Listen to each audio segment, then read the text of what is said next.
Hello, I'm Juliette Sear and welcome to bakingmad.com. Today I'm going to show you some really simple effects using buttercream. Buttercream effects are really trendy at the moment. They're really great because a lot of the time people don't like to eat marzipan and sugar paste. They prefer the taste of a buttercream, and this is kind of in line with the sweet tables and patisserie effect cakes that you get. So you might want to have for your wedding, rather than one large iced cakes, several different patisserie style buttercream iced cakes. So I'm just going to show you a couple of tips on how to get really great effects using buttercream, just using a couple of easy to get hold of nozzles. So the first effect I'm going to show you is how to do a ruffle effect up the side of your cake. It's really, really simple. I'm just going to be using a petal nozzle. So as you can see, you have a wider point at the bottom and a finer point at the top. And this is going to allow you to create petals, or in this case, ruffles, up the side of the cake. Just by squeezing the buttercream out through the nozzle and using a motion of back and forth, I can get a lovely ruffle effect, and it really is so simple to do. The most important thing is just make sure that as you go along, if you get any build-up on the nozzle of buttercream, just give it a clean to make sure it flows out nicely. This is just a very basic buttercream, 50% butter to 100% icing sugar, so you'd have 50 grams of unsalted butter, 100 grams icing sugar, so it's nice and stiff. You want it to hold its shape. So as you can see, I've got a large piping bag. Plastic one is easiest to use. I don't want to try and force out the whole amount to do my ruffles, because if I'm trying to force out this amount, I'm not going to get a lot of control from it. So I just take a smaller amount, give it a twist, and see it's just about to come out, so I'm ready to go. So clean that off. So I'm just going to start at the bottom of my cake, and I'm just going to squeeze the ruffles backwards and forwards, drawing up the side of the cake in a backwards and forwards motion, just coming to the top edge, and then just go along next to it, backwards and forwards, backwards and forwards.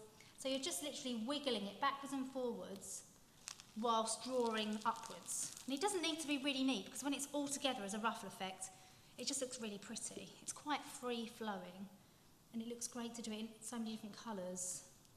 Just all the way round. Just continue trying to keep it roughly the same thickness all the way up the side of the cake. And as you can see, you get a lovely ruffly effect all the way around your cake. It really is pretty and so simple to do. Another effect I'm going to show you is one of my favourites. It's doing piped roses using a large star nozzle. These nozzles are really popular for doing cupcakes if you want to have a swirl effect, or again if you want to do a rose effect. So again, I'm taking a large piping bag, making sure I've got a small amount so I've got control. And now I'm just going to pipe against my cake. And what I'm doing, again, I always say if you're new to it, practice on the surface first. Have a go first of all and just see. So you squeeze and then wrap around that central part. So you're doing a reverse rose. You're squeezing the middle and then wrapping around.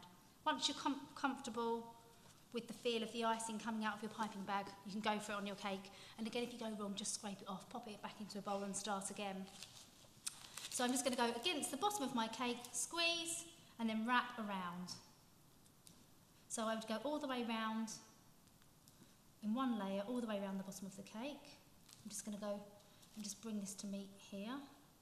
So you can see it's very quick, so squeeze and wrap. And you can kind of adapt the sizes. If you get a bit of a bigger gap, just make a bigger rose. Once you've gone all the way around, you just continue, again making sure, keeping that nozzle clean.